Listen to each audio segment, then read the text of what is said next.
Boa noite. Espero que vocês estejam teimosamente bem.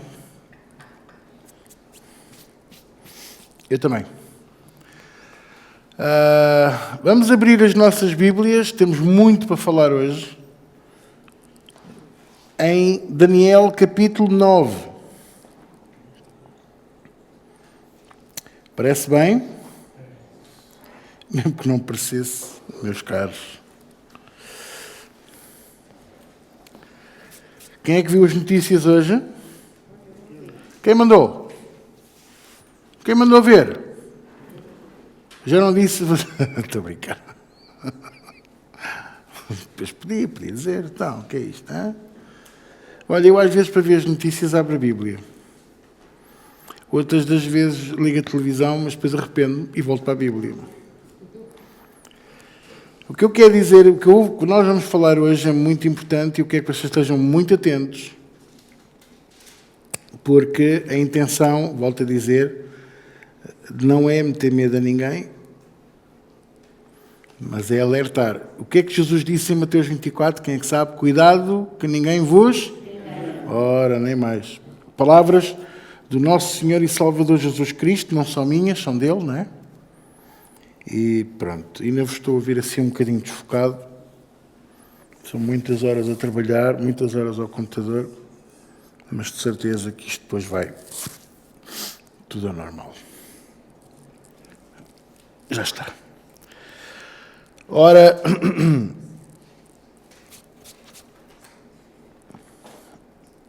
se vocês ouviram as notícias hoje, de certeza que ouviram mais um terremoto que aconteceu no sul do México e na Guatemala. De 7.3 na escala de Richter, que vai de 0 a 9, sendo 9 destruição total. Ok? 7.3, México ainda vá que não vá, Guatemala, a maior parte das casas são feitas de barro, tijolo que não é cozido, obviamente que deve ter havido uma destruição tremenda. Com réplicas, algumas iguais, outras maiores, e com aviso de tsunami, e está tudo em pânico, porque se houver um tsunami na zona da Guatemala, Jesus Cristo, só pela compaixão e misericórdia de Deus. A minha intenção não é falar na desgraça, e eu não estou, vocês já sabem que eu não sou aproveitador dos acontecimentos desta vida e deste mundo para trazer à vossa vida e ao vosso coração medo. Mas o que eu quero é que vocês se lembrem o que é que Jesus disse, que nos últimos tempos haveria muita coisa a acontecer, não é? A comoção social, haveria a inversão dos valores, a igreja iria se voltar para o mundo. Vocês estão a olhar para mim e estão a dizer, não, isso não está lá escrito, está. Só que por outras palavras, que é o amor de quase todos esfriará. E os pastores têm esta tendência para quando começam a ver a igreja a esfriar, ir buscar as técnicas do mundo, o marketing, os jogos, o circo, o pão e o peixe que o mundo tão bem oferece para convencer as pessoas a virem à igreja, não é? Só que a título pessoal e que ninguém nos ouve, obviamente, até nem me posso queixar, estamos em pleno verão, já há umas boas semanas e a nossa igreja tem estado muito bem composta, muito bem, podia estar melhor, obviamente, mas no domingo, por exemplo, quase que batemos não chegámos ao recorde desta casa aqui, mas quase que batemos o recorde, não é? Mas porquê? Porque havia batismos e no final havia um bacalhau voador e umas pernas de frango à jogador de futebol. Obviamente, pronto, a malta fica logo mais motivada, não é? Eu vou, hein? Vou. Amém. Frango abençoado. Deus seja abençoado, não é? Claro.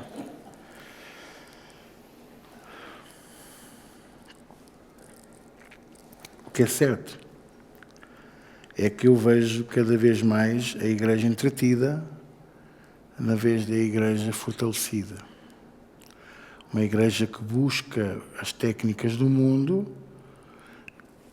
Irmãos, a ideia de ter um café à porta da igreja não é de agora. Já nos anos 70 havia. Não da maneira que nós temos hoje, mas havia.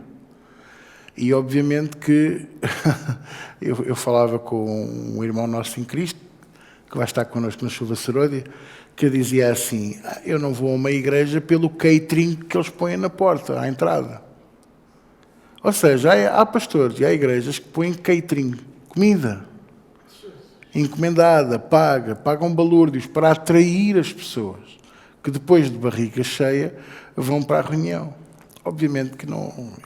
Nós temos um café, tem assim umas coisinhas ligeiras, tem o cafezinho, o chazinho, uma aguinha, cujo propósito único e exclusivo é de vocês não estarem aqui de barriga vazia, claro, obviamente. Há quem se levante cedo para vir para aqui, não é? Há quem esteja a servir. E é mais um ponto de convívio, não é para enfardar, desculpem a expressão, mas não é? E até no fim há quem beba sempre um cafezinho antes de se ir embora, quem sobrou um croquete, sobrou um rissol, acabam por comprar e levar, ou comer naquele momento. Pronto. Eu não vejo mal nenhum nisso. Eu vejo quando as técnicas do mundo começam a ser usadas na igreja. Isso preocupa-me. Eu comecei a ver as técnicas de marketing a serem usadas nas igrejas no início deste século. A partir de 2000, 2001. E isso deixou-me triste e preocupado, porque nós pensamos assim: temos que usar o melhor desta terra para atrair os crentes. O melhor desta terra para atrair os crentes é Jesus Cristo e este crucificado e ressurreto ao fim de 3 dias. E se as pessoas não vêm à igreja por causa do Cristo ressurreto, e vêm porque o louvor é afinado e tem 14 instrumentos na vez de 2 como nós, não é? Ou 3... então está tudo errado. Já está errado. Já está errado. Se eu vou à igreja porque as moças que cantam são roliças e bonitas, já está errado. Vocês estão a compreender, não é? O pastor é bonito, o pastor é magro. Ele dá um grande exemplo. Porquê? Porque é magro? E porque se veste fatos de 800 euros? Isto não é exemplo nenhum. E o que é que o fato pode valer diante do juiz, um dia, quando lá estivermos? Nada. O fato nem entra. A porta é tão estreita que nem o fato entra, nem a gravata. Vocês estão-me a compreender, certo? Pronto.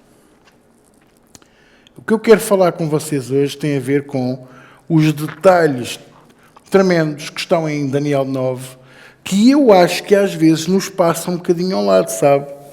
Isto passa-nos um bocadinho ao lado, porque eu quero-vos dizer que estas profecias, estas coisas que Daniel falou que haveriam de acontecer, não foi porque ele comeu uma feijoada pesada e começou a ter visões e começou a ter sonhos e coisas, mas foi porque o Senhor lhe revelou, e revelou até uma certa parte, e há uma parte em que ele próprio diz: cerra aquilo que eu te mostrei, porque não é tempo de mostrar ainda. E isso foi mostrado uma quantidade de anos depois a João, e mesmo assim é de difícil interpretação e de avaliação, e muitas das vezes nós não conseguimos identificar porquê. Porque nós vivemos numa era diferente da de João, e a forma com que ele descreveu as coisas era conforme o que ele sabia. Vocês ponham uma criança a descrever um carro e ele diz que é uma caixa com rodas que anda. É a forma, não é? Ou um carrossel que anda em frente, na vez de andar às voltas. Porque eles vão descrever consoante o seu paradigma, a sua maneira de pensar, a sua capacidade alcançada até à altura. Vocês estão a entender o que eu estou a dizer? Estão a entender ou não? Está tudo vivo aqui hoje ou quê? É preciso orar por vocês. Podemos orar com a imposição de mãos hoje, não? Depois, o que é que nós vemos? Vemos também que há muita coisa espiritual revelada que nós não sabemos, hoje já sabemos mais, mas não sabemos totalmente destrinçar do que é físico e humano. E muitas das vezes os crentes, os filhos de Deus, estão à procura de certos sinais que estão descritos em Apocalipse, na Revelação, que efetivamente são espirituais. E muitos deles já aconteceram. Ok? É que veja, Deus mostrou o Apocalipse a João da maneira que ele vê. Porque ele disse, sobe aqui, vem e vê. Então Deus mostrou-lhe aquilo que haveria de acontecer. E volto a dizer, ouçam bem que isto é mesmo importante a gente entender. É que Deus não mostrou as coisas como João vê, mostrou como ele vê. E Deus não é aquele que vive agora e há de viver amanhã. Não, ele vive ontem, hoje e amanhã. O tempo não tem efeito e por isso para ele é tudo uma coisa contínua. Estão a entender? Deus não consegue dizer assim, aconteceu ontem, não, para ele está a acontecer, para ele, porque ele é. É difícil, eu sei. Então, para João foi super difícil de perceber o que é que já tinha acontecido, o que é que estava a acontecer e o que é que iria acontecer, porque haviam coisas que estão descritas no Apocalipse, na Revelação, que estavam a acontecer naquele tempo de João. Por isso eu também vos falei que o capítulo 14 do Apocalipse é a mini história do homem. E ninguém consegue, até eu conheço muito poucos pregadores, muito poucos pastores, que consigam explicar aquela passagem como ela é. Porque conta a história de antes da fundação do mundo, o que aconteceu, a expulsão dele dos céus, a criação do universo, a criação do homem e do planeta Terra, primeiro o planeta Terra e depois o homem, e toda a situação que ele criou contra o homem, ele, Satanás, depois de ser o adversário, não é? E depois conta a queda dele e o fim eterno. O fim eterno. O fim eterno. E vou-vos lembrar uma coisa, vocês têm que ter isto no vosso coração. Metam isto no vosso coração, na vossa mente e no vosso espírito, por amor de Deus.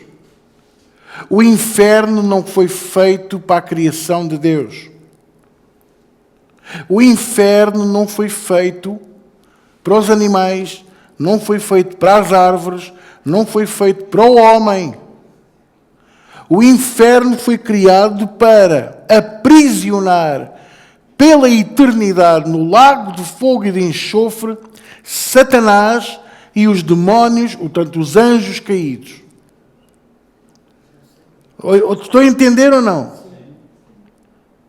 Então, por amor de Deus, vamos pôr a nossa vida em dia com Deus. Porque eu não vos quero no inferno, porque aquilo não foi criado para vocês. Isto quer dizer que o sofrimento que vai provocar o inferno a quem para lá for parar, que não esteja preparado para lá estar, vai ser 1.000.000 de vezes mais atroz do que para aqueles que foi preparado. O lago de fogo e de enxofre, que é o centro do inferno, foi preparado. Ele só tem 2 grilhões para aprisionar Satanás pela eternidade. Ok? Estão a entender?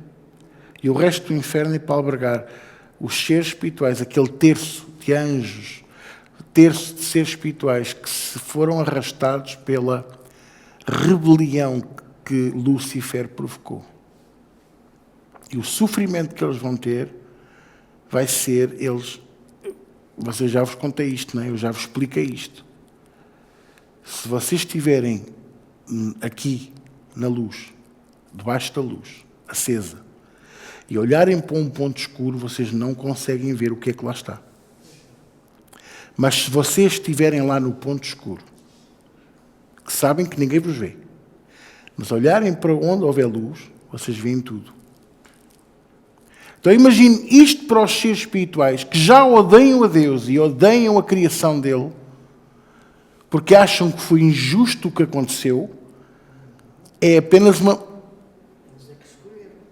Eles acham que é injusto o que aconteceu. Para eles é apenas uma mudança de sítio. Agora, para o ser humano que virou as costas ao Deus vivo, lá ir parar vai ser um sofrimento 1 milhão de vezes maior do que para quem foi preparado o inferno. E eu não vos quero lá, nem os vossos. Então, o que é que eu quero falar hoje?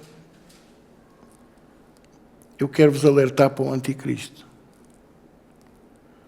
Porque nós estamos na era em que ele vai aparecer, sabia? Às vezes eu ouço pregadores dizerem assim: eu gostava de ter vivido nos tempos de Jesus. E eu digo-vos: não, eu não. Não, porque tu dás valor ao teu banho, ao banho que tu tomas todos os dias. Quem é que dá valor ao banho que toma? Então vai lá para o tempo de Jesus e vais ver quantos banhos tu tinhas por ano. Por ano. Não é por semana, por ano. Gostas de chegar ao teu guarda-fatos e poder escolher a boina? Boina. É boina mesmo? Fixe.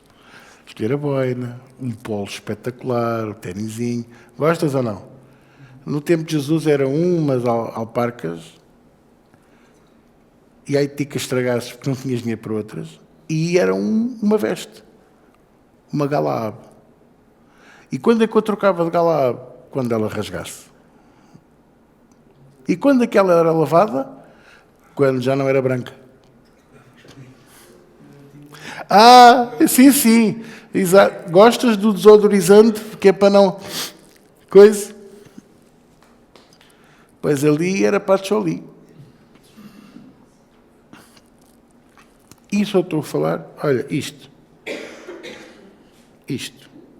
Porque se falarmos nas idas à casa de banho, na comida que não se podia guardar de um dia para o outro, a não ser em salitre, porque estragava. Não há frigoríficos. Ai, uma bebida fresca aqui agora. Ai, umas pedrinhas de gelo.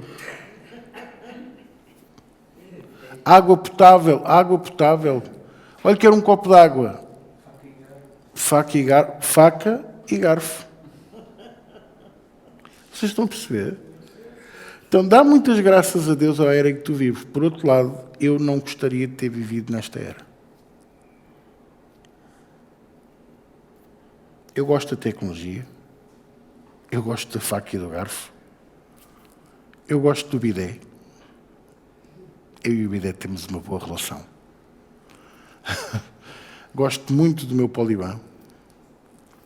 Gosto muito das pedrinhas de gelo na água. Mas se eu pudesse, eu não vivia nesta era. Porque a cegueira espiritual, a mentira, o engano, a estupidez. E já não é estupidez natural, é mesmo estupidez. É uma opção. A pessoa opta por ser estúpida. Estou a ser bruto? Não, se tiverem, digam que o pastor está a ser um bocadinho bruto. Porque aí eu mudo de palavra e digo, na vez de estúpidas, digo que são burras mesmo, porque são. Desculpem. Optam. Quando tu optas pela cegueira espiritual, quando tu optas pelo engano, pela mentira, tu estás a ser burro, tu estás a ser estúpido. Deus não o diz desta maneira, mas diz por outras palavras. Eu lembro-me, em Deuteronômio, ele repete tantas vezes pela boca de Moisés, tantas vezes esta frase: eu hoje ponho diante de vocês vida e morte. Escolham. E depois, agora escolhe vida, olha que é melhor. Mas as pessoas ainda ficam, não sei. Gosto muito dos chifres daquele senhor da morte. Fica-lhe bem. E o rabo pontiagudo. Gosto muito das chamas que há ali na morte. Vocês estão a perceber? E o que eu quero fazer hoje é mostrar-vos, pelas profecias de Daniel, pelos alertas de Deus, que nós estamos a viver a era do anticristo. O que é que vocês... Eu gostava de ouvir a vossa voz agora um bocadinho. O que é que vocês acham? Como é que vocês acham que o anticristo vai ser? Não falo fisicamente. Eu quero que vocês me digam Como é que vocês acham que ele vai aparecer e o que é que ele vai ser? Qual é a vossa opinião? Isto é a minha opinião, eu acho que Resumida, diz. vai partir de Roma. Não é isso que eu estou a perguntar. E está incorreto. Mas eu vou pegar nas tuas palavras e vou dizer, vou transformar o que o presbítero Paulo disse e vou pôr da maneira correta, que é, ele vai se usar da religião? Sim. Ricardo. Um benfeitor astuto com supostas boas intenções. Um benfeitor astuto com supostas boas intenções. Mais. Bastante famoso e veio da religião. Vem da religião. Ele vai ser, ainda para mais com as redes sociais como nós temos hoje, Credível perante os olhos da credível perante a sociedade e famoso. Mais. Muito amável, muito afável, Jesus cheio. Era isto que eu estava a o ouvir. caminho dele. E quem andar, quem optar por andar por ele no meio da coroa, depois andar assim, um dia pica-se num pico mais pequeno, depois pica-se num dia num pico maior, está estrelhado. Afável e vai falar do quê? Constantemente. No amor. O amor para a esquerda, o amor para a direita, e o amor. E vai fazer as pessoas andar no meio da coroa de espinhos. E quando as pessoas se picarem no espinho pequenino vai ser um ai, quando picarem no espinho maior vai ser um ui. Mas a conversa vai ser qual? O amor. Mais. Eu só quero saber a vossa opinião. Boas obras, generoso. As boas obras já foram faladas, generoso. Aparências. Há uma coisa ainda que vocês não mencionaram. enganadora. Pois vai, enganador, muito bem. Mas ainda há uma que vocês ainda não disseram. Que para mim vai ser a chave. Vai falar muito de Cristo e na...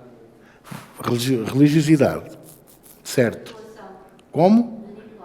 Já está nas boas obras, né? Manipulação. Mais. Há uma que é muito importante. Não vai ter afiliação política alguma. Vai ter afiliação política. Está a demorar 15 anos a essa filiação a subir, mas vocês estão a vê-la. E é enganadora, porque chama-se extrema-direita, mas é extrema-esquerda.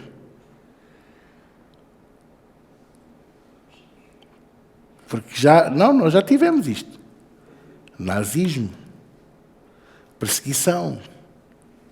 Ok? Mas porquê que se chama extrema-direita? Porque tudo o resto é extrema-esquerda. Então, para ser enganador, para as pessoas não... o paradigma muda logo só de se falar em direita. Uma vez eu falei com um pastor do norte do nosso país, que me disse à mesa de almoço, um bom pastor é um pastor de direita. E eu disse-lhe, é? Meu rico Jesus. Meu rico Jesus, porquê? Porquê? Então, Jesus não disse assim, dá-lhes vós de comer. Qual é o partido de direita que dá de comer a alguém?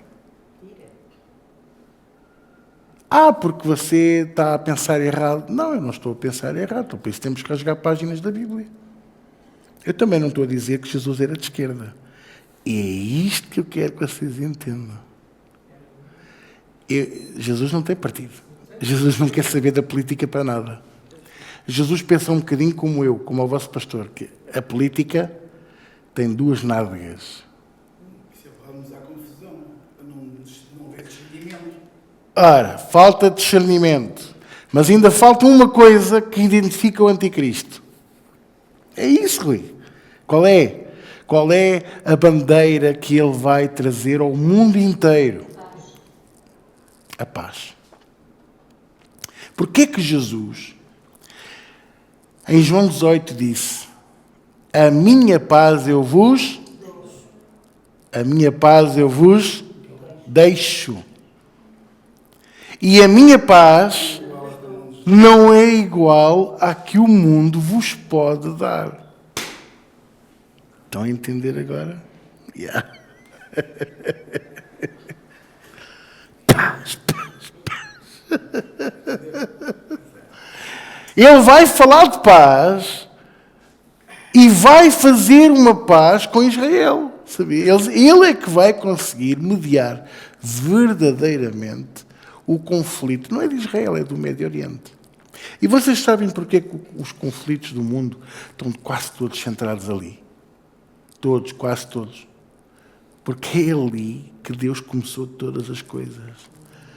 É ali que Satanás vai provocar os filhos de Deus. É ali que ele vai desatar as ataduras do pecado e da maldade e da impiedade para trazer toda a sorte de demónios terríveis e maus. Vocês já estão a ficar com um cara assustado. Então é meus mauzinhos. Para afligir a humanidade. Ele vai aparecer na pior das fases. E vocês já repararam, o mundo está em colapso financeiro, mas não parece, porque as notícias não o mostram. Também está em colapso político, em que o político está tudo a arder, tudo a estragar, mas nunca tivemos tão bem. E a culpa é dos anteriores. Socialmente, vocês já viram que o telejornal, até daqueles que não eram sensacionalistas, disse bem? Disse. Agora, as notícias, ainda ontem eu costumo ver um telejornal do canal 3, para não dizer o nome do canal. Porque era o que me parecia menos sensacionalista. Oh, meus amigos, ontem foi um horror, porque ontem era só, não sei quem esfaqueou não sei quantos. O outro matou a mulher e os filhos. O outro matou-se e depois matou os outros. Eu disse, fiz de propósito. E coisas deste estilo. E eu só pensava assim, então onde é que vêm as notícias do mundo e as coisas que me interessam? Não. Intervalos a torto e a direito, que é para entreter. E quando se fala que o gasóleo vai subir 12 cêntimos segunda-feira, vem um intervalo de 30 segundos de um carro elétrico. Ai, vocês ainda não tinham chegado lá. Ainda bem, fazes muito bem. Vocês ainda não tinham chegado lá. A formatação. Comer carne. Tu andas a comer animais. Tu não gostas dos bichos. Mas foi o Senhor Jesus que disse a Pedro: come. Come. Eu não posso porque são impuros. Não tornes tu impuro porque eu já santifiquei. Disse o Senhor. Espera aí. Eu também não estou a dizer para tu agora ires comer cão e gato. Vamos ser sábios. Mas também não vamos exagerar. E é o exagero, o engano, a mentira e a cegueira espiritual que vai fazer a ascensão total, totalitária, unitária. Ele não vai ser casado, mas vai se revelar como homossexual. Quer dizer, ele nunca se vai revelar, ele vai dar os sinais dúbios de que é tudo. Gosta de tudo. Porque ele é servo de quem é. As famílias são o inimigo dele. As igrejas e os filhos de Deus são o inimigo dele. E o que é que Júlio César dizia que se deveria de fazer aos inimigos? Ele tinha um ditado que ainda hoje se aplica em tudo. Os amigos, mantém-os por... E aos inimigos, mais perto ainda. Então é isso que ele vai fazer com a igreja. Vai engodá-los. E vai abençoá-los aos que se deixarem vender. E vai pô-los no lugar que eles anseiam. O reconhecimento político, social, mediático. Estou a usar as palavras que vocês usaram. Estão-me a compreender?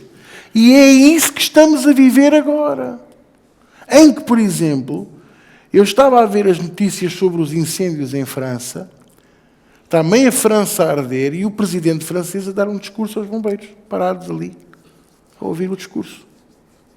E ele estava a dizer que era importante mantermos este espírito, esta força, este ânimo. Deixar de ver como vai convém. Exato. Deixar de ver que isto não é meu. Mas já davam tudo como perdido e já estava a dizer que ia criar um plano de recuperação da floresta. Que ia demorar 10 a 15 anos a recuperar. Vocês estão-me a entender? Quer dizer que a criação de Deus vale zero. E é isto que o anticristo vai trazer. O desprimor, o desconforto e o total descrédito daquilo que Deus é, representa e a sua criação também. A vida humana vai valer zero. Quanto mais a vida animal. Vocês estão-me a compreender? Então, ainda têm o dedo aí em Daniel 9, certo? Fizeram bem. Não está roxo o dedo, pois não? Mas podemos pôr o dedo roxo. Então, olha só um bocadinho para mim, antes da gente ler. A Bíblia descreve o anticristo de uma maneira e pormenores terríveis. E os sinais já cá estão todos, praticamente. Ok? Então, a maior parte das pessoas imagina o anticristo como um monstro. Estou à espera de ver a besta, porque foi assim que João descreveu. Porque o que João viu foi o lado espiritual. João viu a potestade que vai dominar sobre aquele homem. Irmãos, eu estava numa igreja em 2003. Uma igreja, na altura, considerada grande. À sexta-feira tinha 600 pessoas e ao domingo tinha perto de 2.000. E eu estava na primeira fila. E era uma reunião de sexta-feira. Eu estava cansado. Eu tirei os óculos, assim, dobrei as hastes e pus no bolso do casaco do meu fato. Ou seja, eu tenho 3 dioptrias em cada olho e vocês, para mim, são todos mata-borrões. Tudo borrões aqui, ó. Uns borrões mais bonitos, outros borrões mais feios. Desculpa. O que quer dizer que eu só sei quem vocês são porque eu conheço-vos. Então eu não via nada. Eu queria estar um bocadinho, sabem, aquele momento que a gente descansa mesmo, sabem? E estava a adoração a decorrer e eu fechei os meus olhos e disse, Senhor, eis-me aqui nesta noite, fazer a minha introdução. Eu estava a falar com Deus e de repente eu senti que devia de abrir os olhos. E quando abri os olhos, olhei para cima, por cima do palco, eu vi 3 tronos. Um grande e 2 pequenos. E nesses 3 tronos estavam sentados 3 potestades. Cegueira espiritual, mentira e engano. 3 bolas de gordura suada, nojentas. Que, sentadas naquele trono, olharam para baixo e olharam para mim e perceberam que eu estava a olhar para elas porque eu estava a vê-las. E quando perceberam que eu estava a vê-las, como imagino os desenhos animados, saltar por trás e esconder. E esconderam-se atrás daqueles tronos. E eu vi aquilo. Qual era o pormenor que eu disse que eu tirei? Os óculos. Portanto, não foi com os óculos fixos, não foi com os olhos fixos, físicos que eu vi isto. Eu olhei para aquele trono e disse, em nome de Jesus, deixam da vossa posição para o chão, para debaixo dos meus pés. E aquelas 3 bolas nojentas caíram à minha frente, passaram o chão. E eu volto, ponho os óculos e tento olhar para o pastor, eu queria falar com ele, mas o fulano não olhou para mim. Só no fim da reunião é que eu lhe disse. E propus-lhe a solução. Vamos juntar os pastores ao sábado para fazerem oração e intercessão aqui a sério. Ele olhou para mim e disse, está bem, pronto, faça lá. Se isso o deixa feliz, faça lá. Epá, não é uma questão de fazer feliz. Eu percebi que aquela igreja estava dominada por uma trindade satânica. Uma triade. E depois eu fiz o histórico dos pastores que já tinham pastoreado aquela igreja e percebi que todos caíram, ou pelo sexo, ou pelo dinheiro, ou Pela fama. Os três. Os três demónios faziam cair o pastor quando ele queria se libertar daquilo. Eu reuni os pastores naquele sábado, no sábado a seguir, foi sexta-feira, sábado a seguir, chamei-os todos, reuni pastores e presbíteros que quiseram se juntar, éramos uns 40 ou 50 numa sala que havia no piso 3, sala do meio, e começámos a orar, e no momento que eu comecei a ordenar àqueles demónios que saíssem daquele trono, começou a ouvir um barulho terrível, como se o telhado tivesse a ser destruído.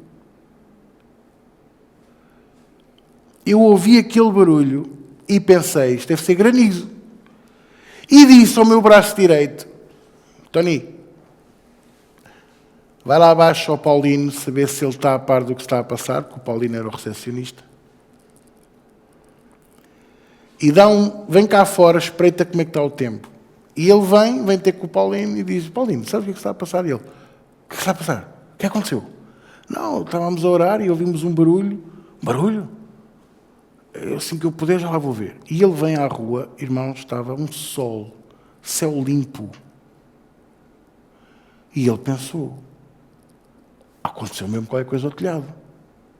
Voltou a subir e quando chegou à sala, o barulho era insuportável. Mas nós não parámos de orar. Eu disse a eles, vamos orar em línguas, estávamos ali a orar em línguas a sério.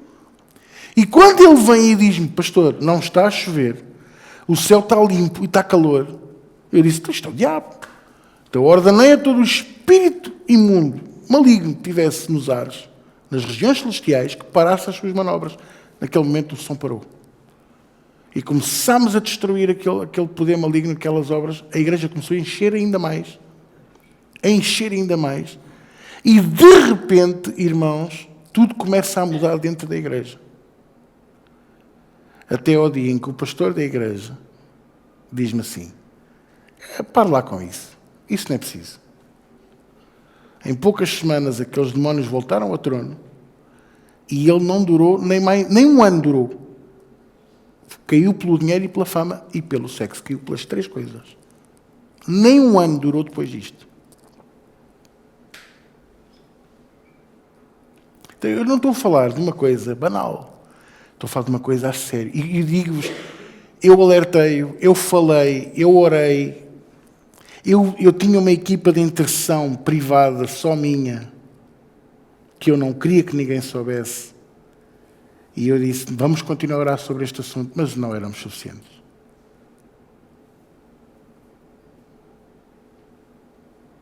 A imoralidade sexual naquela igreja é terrível. A fama, o dinheiro, tudo é superior a Deus. E neste período em que eles foram retirados do trono, houve milagres, houve coisas tão extraordinárias, igreja, que vocês não imaginam.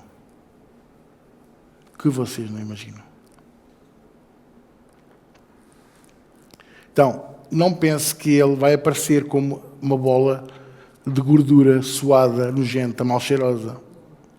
Ele vai aparecer como uma pessoa perfeita. Magro, bonito, espadaúdo. Cuidado que ninguém vos engane. Cuidado que ninguém vos engane. Porque o que pregava arrependei-vos, raça de víboras, não tinha bom aspecto. O que cerrou os céus durante 3 anos e meio e enfrentou Acabe e Jezabel, não tinha bom aspecto. Aquele que o sucedeu era calvo e baixo e mau feitio, ao ponto de mandar uma ursa matar as crianças que estavam a gozar com ele. Eliseu. E poderia falar de outros que a Bíblia descreve, faz a descrição deles. Vocês estão a perceber?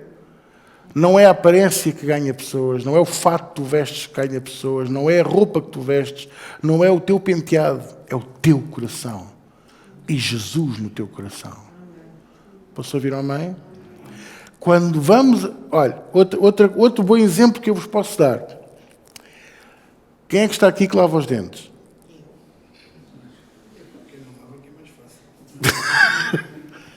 Até aí vocês, quando vão escovar os dentes, vocês vão pôr a pasta na escova. Sim. Certo? Eu estou a ficar assustado. Põe ou não? Porque podiam... Pronto. Não façam isso. Não façam isso. Pasta na escova. Quer dizer que quando vocês apertam o tubo da pasta, o que é que sai? Pasta de tomate. Ah, é de dentes? Ai, que estranho. Pasta de fígado. Bastante, meu Deus. Bastante. Não? Também não? Guacamole. Não? Porquê que sai pasta de dentes? O que é que diz cá fora? Pasta. Por acaso também. Pasta de dentes. Certo? Vou dizer uma que já não existe. Pepsi ao dente. Ok? Pronto. Estão a perceber ou não? Mas esta pasta de dentes por fora vai dizer Jesus e por dentro vai estar cheio de morte e de peçonha. É isto que eu quero que vocês entendam, que é preciso espremer a pasta para ver o que é que está lá dentro. Muitos mesmo. Vocês não imaginam. Alguns já estão a ir. Ok? Aquilo que se estava há bocado a falar, as pessoas pensam que estão curadas, mas o vírus está lá dentro. O vírus. Sem dúvida! As pessoas pensam que estão limpas, que estão curadas, que estão transformadas, libertas, mas o vírus, eu é que disse vírus para brincar, mas o vírus, o bichinho está lá dentro. Ok?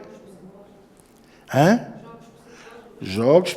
É manipulação, que já foi dito também. É jogos psicológicos. A Bíblia descreve um homem inteligente, charmoso, amado globalmente, um líder nato, mas que vai enganar o mundo inteiro. E agora vamos ver o que é que diz a palavra de Deus. Vocês querem ver comigo o que é que diz a palavra de Deus? Portanto, ponto número 1 que é importante para quem gosta de coisa. O anticristo não vai parecer maligno. Ok? Ele não vai parecer maligno. Ele vai ser o líder mais amado e admirado desde sempre no planeta Terra. Como? Não, por isso é que... Porquê que acham que o Paulo estava a dar a entender que seria Roma? Porquê que o Papa não pode ser? Não é este, não interessa. Não é isso, Paulo. O papado está baseado numa mentira. E as pessoas podiam dizer assim, então se está baseado numa mentira, é daí que vem o anticristo. Não, porque ele vai caminhar na verdade. Ele vai trazer a verdade. E depois, no momento certo, dá a ceifada. Aliás, já foi criada uma religião nova. Ele não vai ser criado, ele não foi criado na religião católica. Nem no islamismo, que agora há uma perseguição enorme contra as pessoas islâmicas e contra as mesquitas. E esquecem-se que nós, quando fomos para a África, e quando fomos para o norte da Europa, e quando fomos para o outro lado do rio, chamado Brasil e Estados Unidos, também implantámos lá montes de igrejas, levámos a cruz de Cristo, ok? Eles estão a fazer apenas a parte deles. Agora, se caímos no islamismo, se caímos no erro da religião, se caímos no erro da cegueira espiritual, é uma decisão nossa. E se, ouçam o que eu vou dizer, e se o islamismo está a crescer, sabem de quem é a culpa? É da Igreja de Cristo, que na vez de salvar os perdidos, mata os seus próprios membros e mata os perdidos combatendo o inimigo, que não é inimigo. Eles não são nossos inimigos, eles são nossos meios-irmãos. Porque eles são, a maior parte deles, os bons, são descendentes de Ismael, do outro filho de Abraão. Nós vemos um 9, eles veem um 6, porque é Deus na mesma. Só ainda não descobriram que só Jesus é o caminho, a verdade e a vida. Porque estes que eu estou a falar, eles não gostam de Maomé. Eu estou a falar do islâmico verdadeiro, que ama Allah, ama! Está-se a borrifar para Meca, está-se a borrifar para Maomé, está-se a borrifar para as alterações do Corão. Estes que eu estou a falar seguem o Corão verdadeiro, que está inalterado há milhares de anos, tal como a Bíblia. E o Alcorão não diz para matar os cristãos. Também não nos chama de infiéis. Isso é tudo doutrina de Maomé, que se auto-intitulou profeta de Deus. Para quê? Para suplantar Jesus. Vocês estão-me a compreender? Eu não estou zangado com ninguém também, é só para vocês perceberem que isto é uma coisa que me deixa... Eu vejo cristãos com 40 anos de crentes, pá. O pai é meu, está bem? 50 anos de crentes. A porem publicações nas redes sociais. Vamos expulsar estes malandros das mesquitas, dos islâmicos. Malandros! Não, malandro és tu, pá! Tens 40 anos de crente e não salvaste ninguém para Jesus. Muito pelo contrário, até afastaste foi muitos da igreja. Vocês estão a perceber?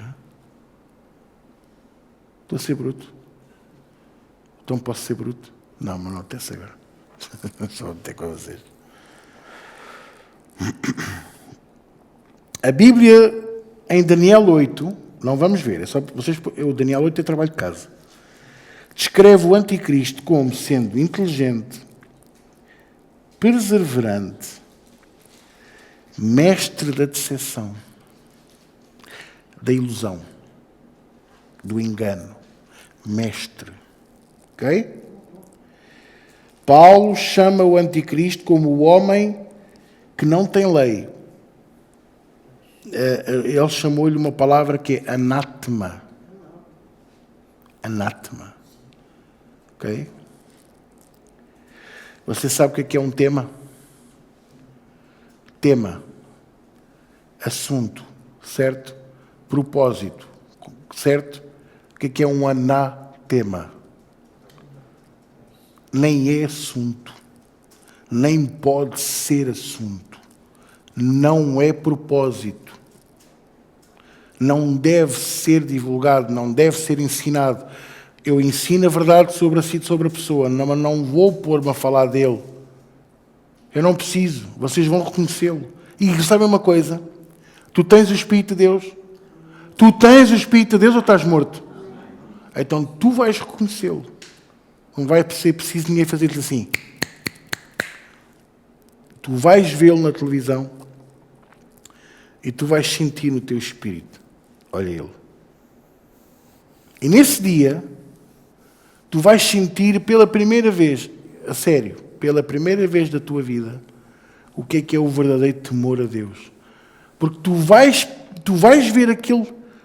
Ele é frágil, ele é humano, como tu e eu. Porém, o que está nele e por trás dele vai fazê-lo fazer coisas que tu nem imaginas que ele vai conseguir fazer. E o Fábio estava a dizer, muitos pastores vão atrás dele, sabes porquê? Porque ele vai fazer milagres que muitos deles querem fazer, sem terem que dizer em nome de Jesus. Eu não quero fazer milagres, eu quero ser usado por Deus para, mas eu não quero fazer milagres. Hã? Quem faz é ele.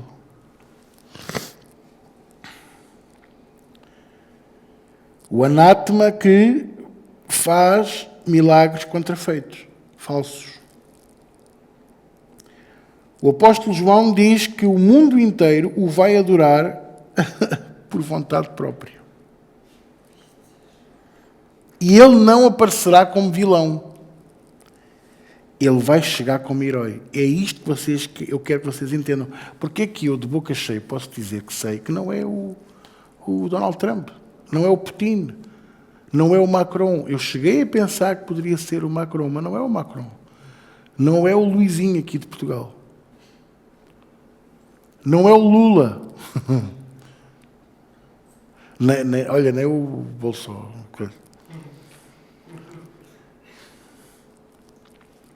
Também não é o Xi Jinping lá da China. Disse mal? Não é Xi Jinping. Que o Senhor me perdoe. Olha, também não é o Edir Macedo, não é o Jorge Tadeu e não é o Leão quê?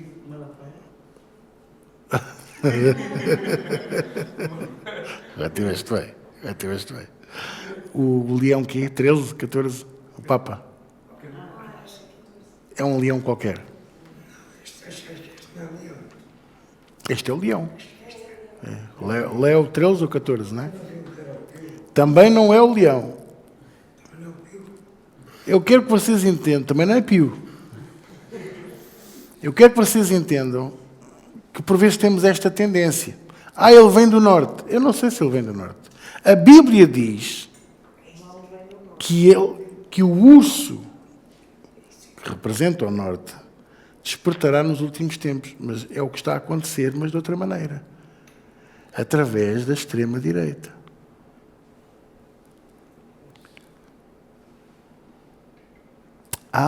O mal vem do Oriente. É os chinocas. Também não é. Deus ama todos. Havia um corinho na igreja infantil que dizia assim: Cristo ama as criancinhas, ama a todos ao redor, não é? Quer loirinhas, quer de cor, quer chinesas, quer não sei o quê. Já não lembro, já foi há muitos anos. A gente dizia ali quase todas as raças, todas. Daí vocês acham que Deus agora ia odiar os chineses, ou os árabes, ou os africanos, ou os nipónicos, os europeus? Ele criou tudo, então ele não vai odiar ninguém, ok? Ok? Posso continuar? Então vamos lá.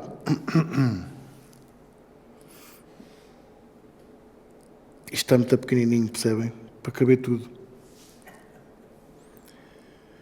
O que é que ele vai fazer? Primeiro, ele vai assinar um acordo de paz no Médio Oriente por 7 anos. Isto está em Daniel 9. Um acordo, uma aliança, um pacto. A palavra certa é pacto. Ok? Com Israel e as nações que estão ao redor para haver paz. E vai haver mesmo paz, sabia? E durante o princípio desse período vai haver uma grande prosperidade no mundo. Ele vai conseguir fazer coisas que estão descritas em Israel, como rios a nascer no deserto, caminhos que se endireitam sem ninguém saber como, os terremotos de repente param, os furacões abrandam e a pessoa começa assim: desde que este gajo está no poder, desde que este está a controlar as coisas, e os próprios líderes das nações, porque isto vai ser tudo muito rápido, começam a pensar em fazer qualquer coisa. Passo 2. A reconstrução do templo de Salomão. Para quê? Já que há paz, vamos estabelecer a capacidade do mundo e do povo se reunir com o seu Deus. E a ideia da reconstrução do templo de Salomão é árabe, judeu, cristão e islâmico se juntar no mesmo sítio em oração. Em paz, cada um no seu lado, cada um da sua maneira, sem haver tiros, sem haver muros das lamentações. Ok? Pronto. 3.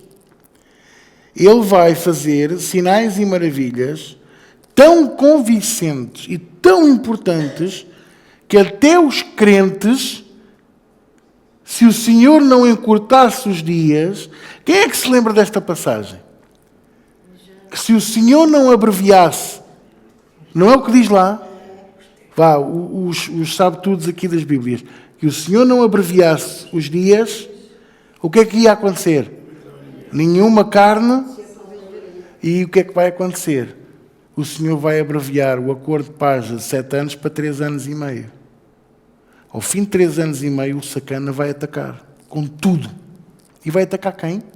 Israel e os países que fizeram a paz. Agora, enquanto ele pensa que está a quebrar a paz para provocar o início do reino de terror e de trevas do seu senhor e do seu pai, Lúcifer e Satanás, ele só está a cumprir o que o Senhor disse que ia fazer, que era abreviar os dias. Porque senão nenhuma carne se salvará. Vocês já pensaram? A esmagadora maioria dos crentes que nós conhecemos vão olhar para isto e vão dizer, não, este é que é o verdadeiro Messias. Jesus não é o Senhor. Vão ser tão convincentes que o Senhor teve que abreviar os dias, porque senão ninguém se salvava. Estamos a levar isto a sério ou não? Pronto. Hã? Pois claro que vão negar a Cristo. Muitos deles. Quase todos. Espera, não fica por aqui. A seguir, adoração total e global. O templo já está reerguido em tempo recorde e ele vai conseguir declarar-se a ele próprio. Primeiro vai ser como todos os outros. Um apóstolo não se declara a si próprio apóstolo porque teve uma boa ideia. Ele declara-se a ele próprio apóstolo porque viu o outro ser e viu os benefícios que isso pode trazer. Há um português que eu conheço que até 1999 ele era apenas o pastor da igreja. E a igreja era enorme. E um dia, a convite de um apóstolo do Brasil, aquele que a gente falou há bocadinho, Len, convida esse pastor para ir conhecer a igreja. E ele vai, primeira classe, ele e 12 ou 14 dos bispos dele, que na altura eram apenas pastores supervisores, vão em primeira classe até São Paulo, aterram. E quem é que está à espera deles? Um helicóptero. Para os levar para a fazenda. Como é que se chama as fazendas no Brasil, irmã Lene? É fazenda mesmo, não é? Para a fazenda. Fazenda que é só do tamanho do Luxemburgo. Produz não sei quantos 1000 cabeças de gado por, não sei quanto, se é por mês, se é por ano, não sei. Produzia lã, leite, carne, ou seja, ele tinha já a vida dele orientada. Mas a ganância fez com que houvessem cavalos selvagens, à solta, fauna. Recebeu-os com pompa e circunstância. O primeiro hotel de 7 estrelas de São Paulo recebeu esta gente toda. Tudo pago pela igreja, em nome de Jesus. Obviamente, ele teve lá uma semana, o que é que foi, ou 2, quando voltou, o homem vinha deslumbrado. E sabem como é que começa? Começa assim. Você também é apóstolo. Se este aqui do Brasil diz que tem 600 igrejas, 600 igrejas tem você em África. Você é apóstolo. E a primeira reação é, não sou nada. Eu sou o que o Senhor quiser que eu seja. Mas vem um segundo, mais velho, e diz, você é um apóstolo. Isto foi o Senhor que o chamou aqui para você ver. Você não se pode menosprezar. Você não é o menor da sua casa. Você não é um Saúl. E depois começa a justificação bíblica. E quando os 12 ou 14 começam todos a dizer a mesma coisa, a pessoa já está convencida. E autoproclama-se, pois eu sou um apóstolo. Este vai fazer a mesma coisa. Muitos líderes de igrejas e globais e das nações vão lhe dizer, você que é o Messias, você que é aquele que havia de vir. Muitos judeus vão se juntar a ele e vão dizer, não, este é que é. Ele está a fazer sinais e prodígios. Multidões estão a segui-lo. Vocês estão a entender? E por isso ele vai conseguir, quando ele se autoproclamar como Deus, ninguém se vai opor, ou quase ninguém, porque ele tem provas e todos já lhe disseram o mesmo. Vocês estão a entender?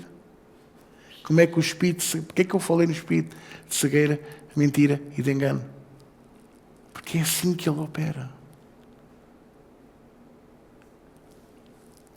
Por fim, ele vai implementar um sistema global de venda e compra controlado através de um chip, de um código, de uma coisa qualquer, para haver um controle absoluto sobre cada ser humano deste planeta. Que o apóstolo João descreveu como sendo uma marca na testa ou no punho. Estão a entender? Pronto. Todas estas condições que a Bíblia requer estão a acontecer perante os nossos olhos. E simultaneamente estamos a ver tudo aquilo que era necessário. Eu posso-vos descrever também? Querem que eu descreva? Então, Israel restaurada e reconhecida como nação. E isto aconteceu em 1948. Antes o que era? Palestina. Jerusalém recapturada, apesar de estar ainda dividida e naquele formato que vocês conhecem, em 1967, a presença judaica, cristã e islâmica é permanente. Antes era só islâmica. Os preparativos para o terceiro templo de Salomão já estão prontos. Os planos estão feitos, o estudo está feito, o dinheiro já existe, tudo por privados. Não há cá dinheiro de Estados. É tudo privado.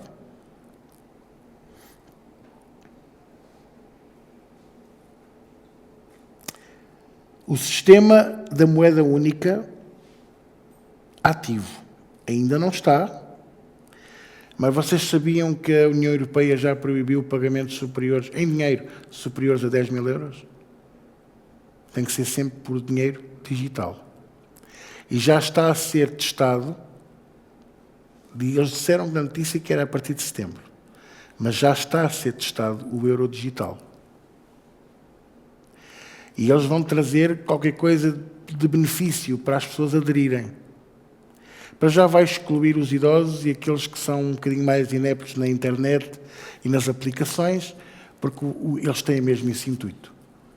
O intuito é focar-se na população ativa, que trabalha, que paga impostos, que gera dinheiro e riqueza. Porque se geram dinheiro e riqueza, é esses que ele tem que convencer que também eles podem ser ricos, que também eles podem ser donos do mundo. E isso vai enganar muita gente. Já estão assustados ou posso continuar?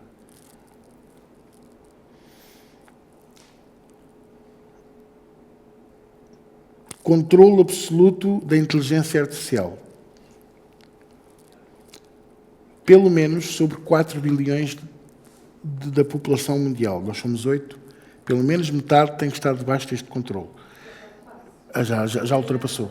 Até se formos a ver os jovens. Já ultrapassou. A maioria dos jovens são cegos com as redes sociais. Já ultrapassou. Já há mais. Não é só os que aderem, ou vão, ou que perguntam. Basta tu teres uma aplicação que no Android chama-se Siri. E no... Na Apple é Siri, no Android é Vida ajuda. Como é que é? Na Apple é Siri, no Google e Android é Gemini. O Gemini e a Siri, exatamente. Que vocês dizem, pedir ajuda. Fazes a pergunta e ele responde.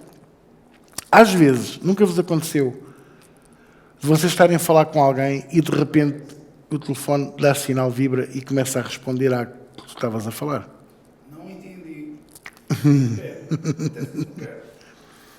É só para dizer que eles estão-te a controlar. Pronto. As pessoas dizem-me assim, eu vou pôr uma coisinha para tapar a câmara. Eu vou cortar. Filho, faz como o teu pastorinho. Eu ouvi esta conversa nos anos 80 com relação à televisão por satélite, do Fish Eye, que eles, através do satélite, conseguiam nos controlar. E conseguiam. E eu, nesse dia, passei a orar na sala, onde estava a televisão. Mas assim eles vão saber. E então? Eu não preciso, eu não tenho medo que eles saibam. Eu quero que eles saibam. Já que sabem a conta bancária, porque o Estado também sabe. Exatamente, sabem o meu número das cuecas, também vão saber que eu sou cristão e que oro. Certo? Pronto. Mas todos os pré-requisitos que Daniel fala e o Apocalipse falam e que estão bem descritos estão neste momento quase todos prontos, em funcionamento. E pela primeira vez na história, todas as condições existem ao mesmo tempo. E é agora que eu quero que vocês vejam comigo. Então vamos lá. Daniel capítulo 9, versículo 1.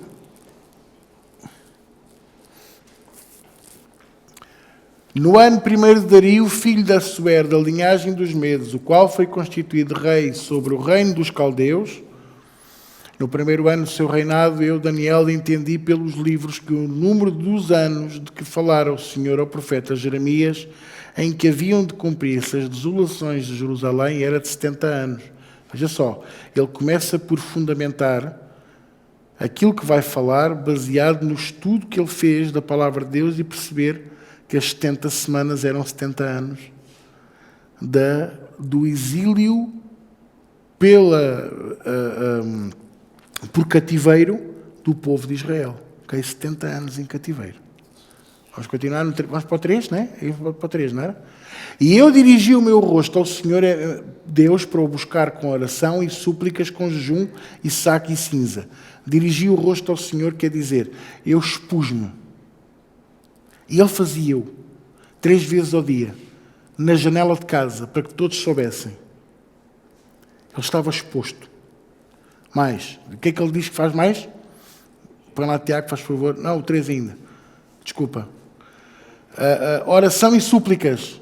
Súplicas com jejum, saco e cinza. Humildade. Joelhos. Chão. Caído. Se tu nunca oraste caído no chão, então tu ainda não tiveste um encontro com a tua finitude.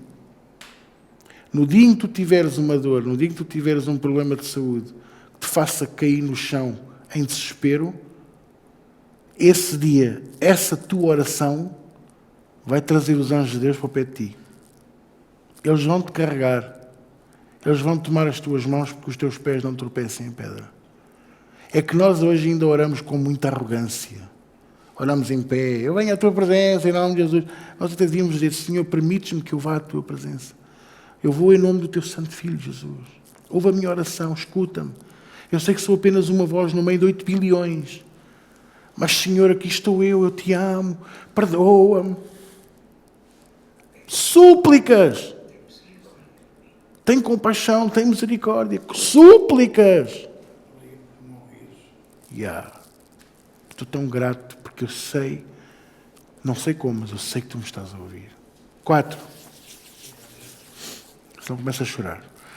E orei ao Senhor meu Deus e confessei e disse, Senhor Deus grande e tremendo, que guardas o pacto, a aliança, o acordo e a misericórdia para com os que te amam e guardam os teus mandamentos. Vamos para o 5? Pecamos e cometemos iniquidades. Procedemos impiamente e fomos rebeldes, apartando-nos dos teus mandamentos e dos teus juízos. E não demos ouvidos aos teus servos, os profetas, saúde e vida, que em teu nome falaram aos nossos reis, aos nossos príncipes, aos nossos pais, como também a todo o povo da terra. 7. A ti, ó Senhor, pertence a justiça. Olha, isto é a mesma coisa que dizer, eu não mereço nada. A ti pertence a justiça. Eu sou tão pecador como todos os outros. Eu sou melhor que o meu pai. Não, não sou. Eu sou tão pecador quanto o meu pai. A única coisa é que eu fui perdoado dos meus pecados. E mesmo assim, eu não merecia. Tu és justiça. Tu mereces a justiça. Vamos outra vez? Mas a nós a confusão de rosto, tipo, eu estou tão abasbacado, abesbílico, que é a expressão de agora, com isto tudo. A nós a confusão de rosto, como hoje se vê, aos homens de Judá, aos moradores de Jerusalém e a todo Israel, aos de perto e aos de longe, e em todas as terras por onde os tens lançado, por causa das tuas rebeliões que cometeram contra ti. Ao Senhor a nós pertence a confusão de rosto.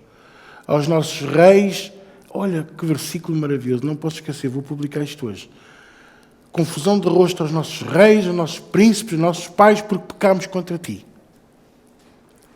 Ao Senhor nosso Deus pertence a misericórdia e o perdão, pois nos rebelamos contra Ele. E não obedecemos à voz do Senhor nosso Deus para andarmos nas suas leis, que nos deu por intermédio dos seus servos, os profetas. É verdade, 11. Sim, todo Israel transgrediu a tua lei, desviando-se para não obedecer à tua voz. Por isso, a maldição e o juramento que estão escritos na lei de Moisés, servo de Deus, se derramaram sobre nós porque pecámos contra Ele. 12. E Ele confirmou a sua palavra, que falou contra nós e contra os nossos juízes, que nos julgavam, trazendo sobre nós um grande mal, porquanto debaixo de todo o céu nunca se fez como se tem feito em Jerusalém. Parece que estamos a falar de Portugal. 13. Como está escrito na lei de Moisés, todo este mal nos sobreveio. Apesar disso, não suplicamos à face do Senhor, nosso Deus, para nos convertermos das nossas iniquidades e para nos aplicarmos à tua verdade, Senhor. É verdade. 14. Por isso o Senhor vigiou sobre o mal e o trouxe sobre nós, porque justo é o Senhor, nosso Deus, em todas as suas obras que fez, pois não obedecemos à sua voz. 15. Agora, pois, ó Senhor nosso Deus, que tiraste o teu povo da terra do Egito com mão poderosa e ganhaste para ti nome. Como hoje se vê, temos pecado, temos procedido impiamente. 16. Ó Senhor, segundo as tuas justiças, aparte-se da tua ira e o teu furor da tua cidade de Jerusalém, da tua cidade de Lisboa, de Portugal, o teu santo monte, porque por causa dos nossos pecados, por causa das iniquidades dos nossos pais, tornou-se Jerusalém e o teu povo uma vergonha, opróbrio para todos os que estão em redor de nós. 17. Agora, pois, ó Deus nosso, ouve a oração do teu servo e as suas súplicas, e sobre o teu santuário assolado faz resplandecer o teu rosto, por amor do Senhor. 18. Inclina, ó Deus meu, os teus ouvidos e ouve. Abre os teus olhos e olha para a nossa desolação e para a cidade que é chamada pelo teu nome, porque não lançamos as nossas súplicas perante a tua face, fiados nas nossas justiças, mas nas tuas muitas misericórdias. 19. Ó Senhor, ouve, ó Senhor, perdoa, ó Senhor, atende-nos e age sem tardar por amor de ti mesmo.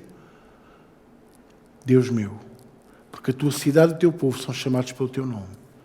O que é que ele disse a Moisés? Eu terei misericórdia de quem eu quiser ter misericórdia. Eu me compadecerei de quem eu me quiser compadecer. Foi isso que Daniel disse. Muito sábio este homem, muito sábio. A seguir, estando eu ainda falando, olha só, estando eu ainda falando e orando, confessando o meu pecado. Ele estava a confessar o pecado dele como se fosse o pecado. É aquela figura de estilo. A parte pelo todo. Os lusíadas têm muito isto, que é, por exemplo, chegados àquela praia lusitana, representando a nação inteira. Uma praia representando a nação inteira. Quando tu pedes perdão dos teus pecados, não sejas egoísta. Pede perdão da tua família toda.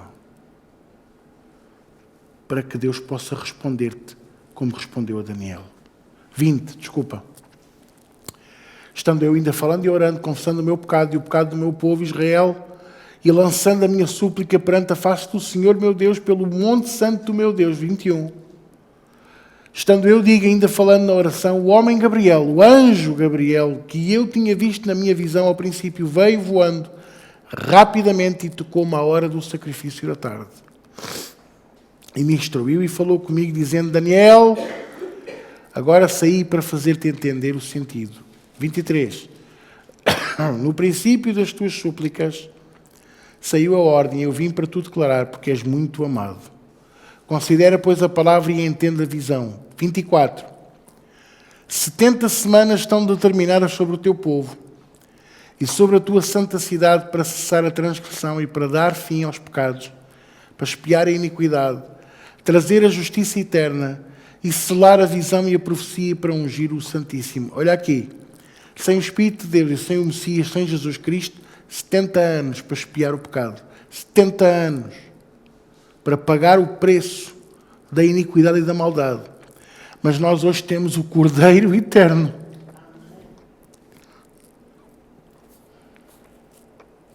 Nós temos o Filho de Deus, que pagou o preço por nós na cruz do Calvário.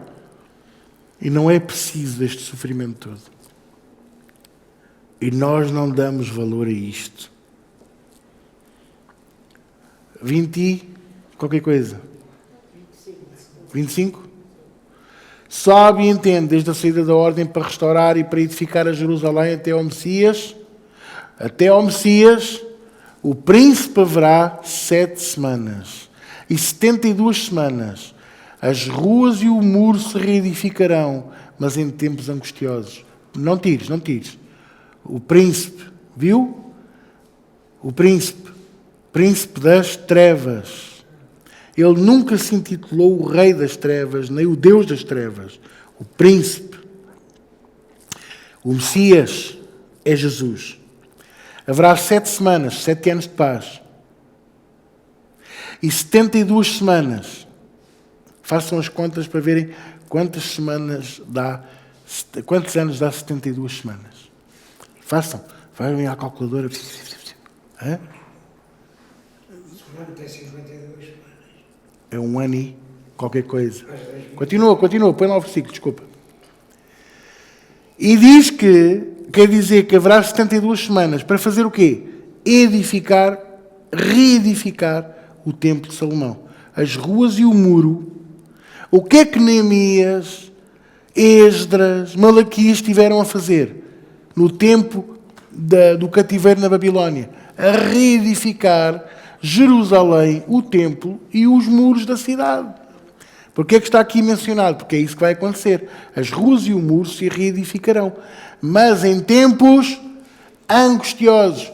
O que é que diz Jesus? Que os tempos do Anticristo trarão uma angústia a qual nunca houve antes. Olha a Bíblia a encadear. Olha a Bíblia a fazer sentido. 26. E depois das 72 semanas será cortado o Messias, mas não para si mesmo. Ou seja, ele vai unir o povo para a adoração no templo, mas já não vai ser ao Senhor. Já vai ser a Ele. Impressionante. A seguir, ainda no 26. E o povo do príncipe, que há de vir, destruirá a cidade e o santuário, e o seu fim será como uma inundação. Porque a inundação? Multidão. E até ao fim haverá guerra. Estão determinadas as assolações. 27, importante. Vamos ao 27, que é muito importante. E ele... Desculpem. Foi para o goto.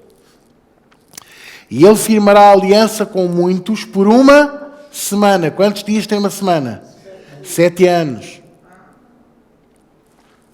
E na metade da semana, está a ver que eu não estou a inventar?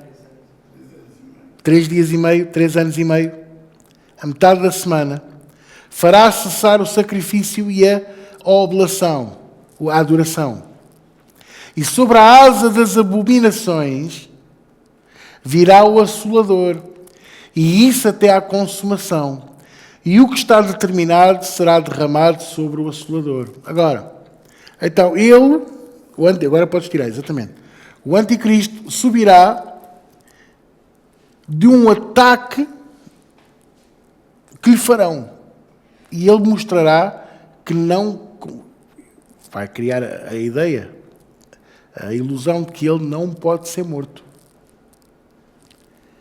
Aquele que morreu e reviveu. Lembram-se do que é que está em Apocalipse? Aquele que morreu e reviveu. E as pessoas pensam, é Cristo que morreu e reviveu. Estão a entender?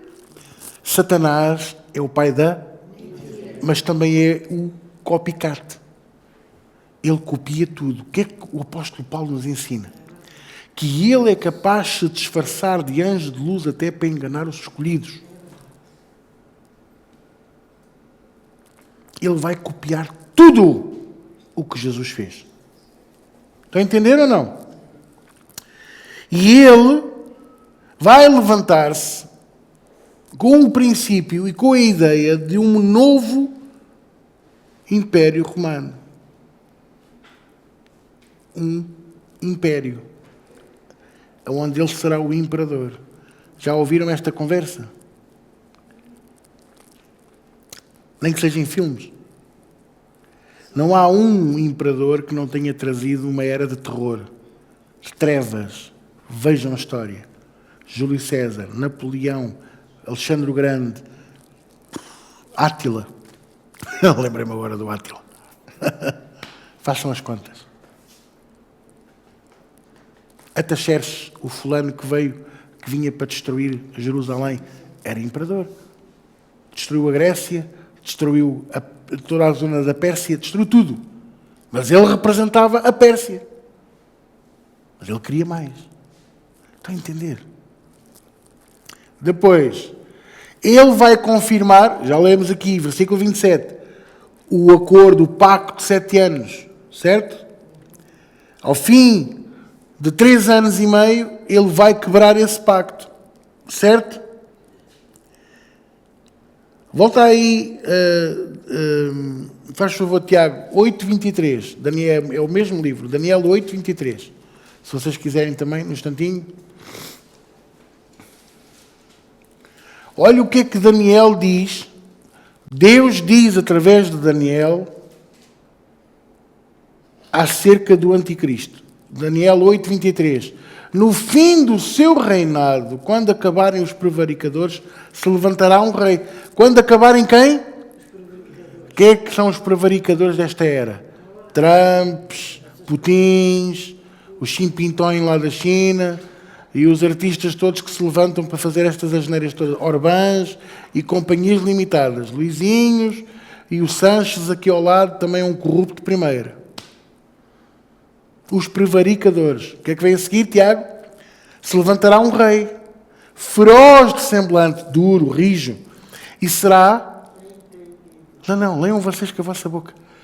E será entendido em adivinhações.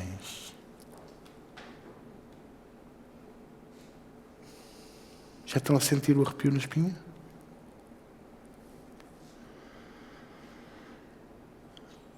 Depois estão a tomar nota. As próximas coisas que eu vou falar estão em 2 Tessalonicenses 2. Não vamos lá, não temos tempo, que as pessoas querem se deitar.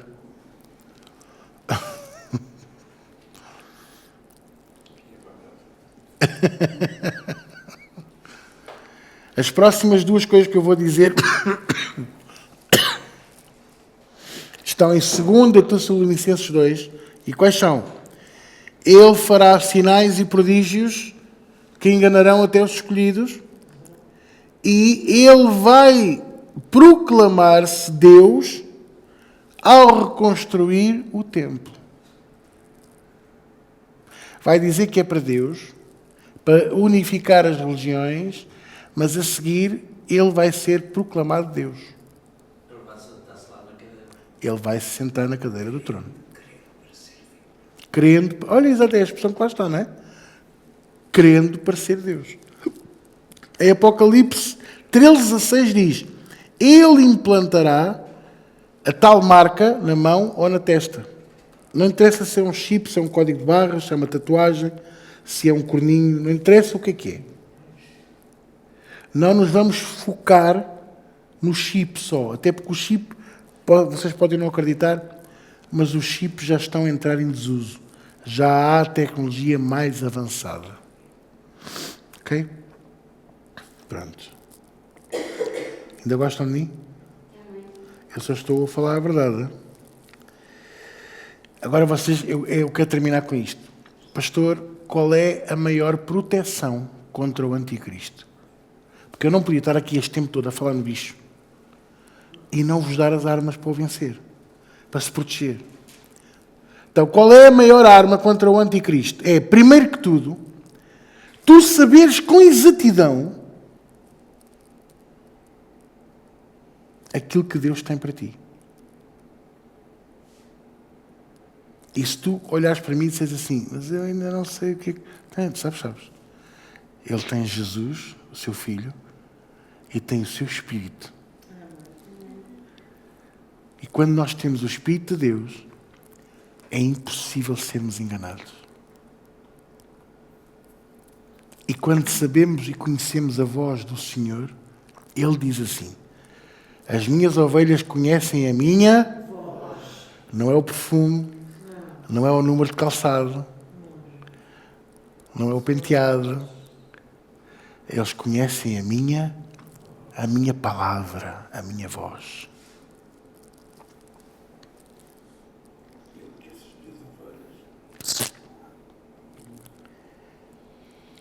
Então,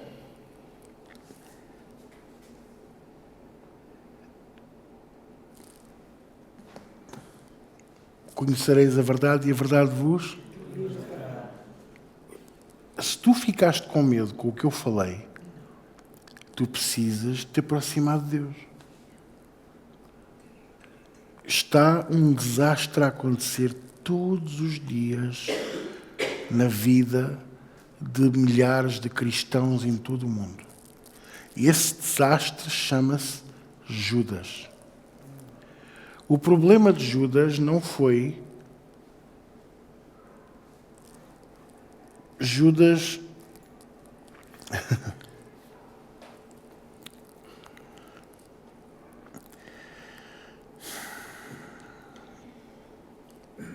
Judas estava lá com ele ou não? Passou 3 anos e meio com ele ou não? Viu os milagres ou não viu? Ouviu a mesma palavra que os outros? E estava próximo dele ou não? Não, nunca esteve. Estar na mesma sala, estar no mesmo escritório, até podia estar abraçado, porque eu não posso dizer que ele estava abraçado, mas posso-vos dizer que o costume de lhe dar o beijo deveria de ser habitual. Porque senão ele não propunha isso aos outros.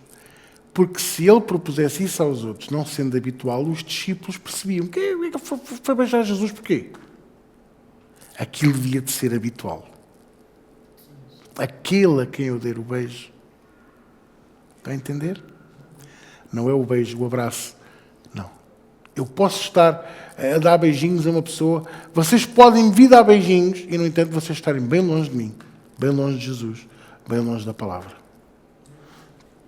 O problema de Judas nem sequer foi o dinheiro. Foi a falta de ele querer estar com Jesus verdadeiramente. Ele teve a oportunidade? Teve. Aproveitou-a? Não. O coração dele estava noutras coisas. Numa delas, como o presbítero semanal disse bem, era o dinheiro. A fama. A aceitação dos líderes religiosos. Porque a quem é que ele foi vender Jesus? Por 30 moedas de prata. Vocês sabiam que nem naquela altura as 30 moedas de prata era alguma coisa de jeito? Qualquer coisa que fosse hoje, ao preço a que está a prata, qualquer coisa como 60 euros. Nem as compras de uma semana tu pagavas. Com a tua venda... Não é?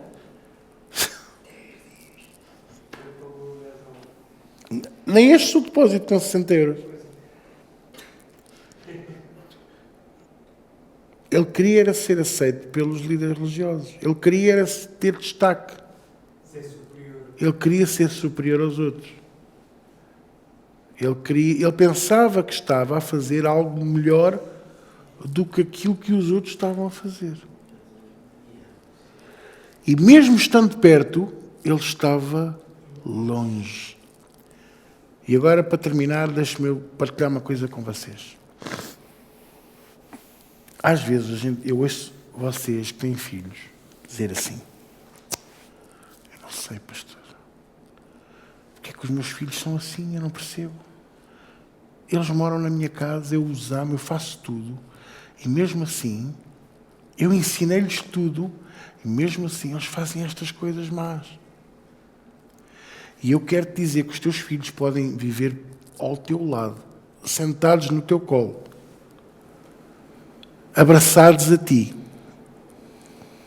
a dar beijinhos a torto e a direito, e estarem longe do teu coração.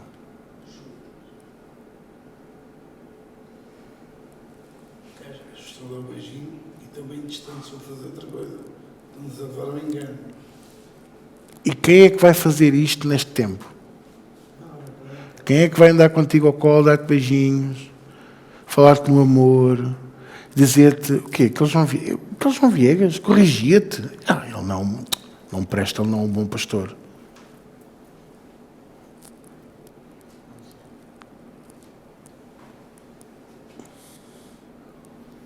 Fiz-me entender? Para bom entendedor, meia palavra. Como é que eu me protejo, pastor? Como é que eu me protejo deste bicho feio? Não andes à busca daquilo que Deus não tem para ti. Olha, uma das coisas que vai atrair muita gente, e há bocadinho falávamos nisso ali, é a curiosidade e o desejo do oculto. Vai atrair milhões de cristãos. Vocês vão ver. Eu fiz de propósito. Eu disse mal cristãos de propósito, também. Não foi por erro. Porque não podem ser cristãos. Não podem ser gente do caminho. Uma pessoa que busca as coisas do oculto com prazer está morta espiritualmente. Há bocadinho o Rui dizia assim: até podem dizer que estão lavadinhos, mas o vírus está lá dentro. E enquanto eu não matar esse vírus, eu dizia a um jovem da nossa casa assim: enquanto tu não odiares esse pecado, Deus não te pode ajudar, Deus não te pode estender a mão. Tu tens que odiar. Tu tens de ter ódio por fumar, tu tens de ter ódio pela bebida, tu tens de ter ódio pela gula, tu tens de ter ódio pela pornografia, tu tens de ter ódio pela mentira. Enquanto não conseguires te libertar para odiar, quer dizer, para eu odiar um pecado, eu tenho que sair para fora. Vai lá perguntar ao porco se ele odeia o lodo, a lama. Não. Ele até põe na cara e diz: não, há uns tratamentos para a pele e tudo. No verão até é fresquinho. Mas, estão a entender ou não? Mas põe-te cá para fora e tu vais olhar, olhas para ti limpinho e dizes assim: aquela era a minha figura? Eu não quero mais aquilo, eu odeio isto. E o milagre maior, sabe qual foi? O filho pródigo. Ele teve essa visão dentro do charco de lodo, de lama, a lutar com os porcos. Não era pelas bolotas, era pelas alfarrobas, que é muito pior. É mais amargo, mais rijo. E ele teve essa visão. Porque ele de repente olhou para os céus e disse: eu pequei contra os céus. Ele não disse: eu enganei o meu pai. Não, eu pequei contra os céus. Eu sei que fui mau. Vocês estão-me a entender? A revelação que ele não precisou de sair para fora para odiar o pecado. Ele estava lá ainda. E quando saiu, ele nunca mais olhou para trás. Por isso Jesus pode dizer: aquele que lança a mão do arado, quer dizer, aquele que se agarra ao serviço, que se agarra ao amor, que se agarra ao Evangelho e depois olha para trás, não é digno de mim.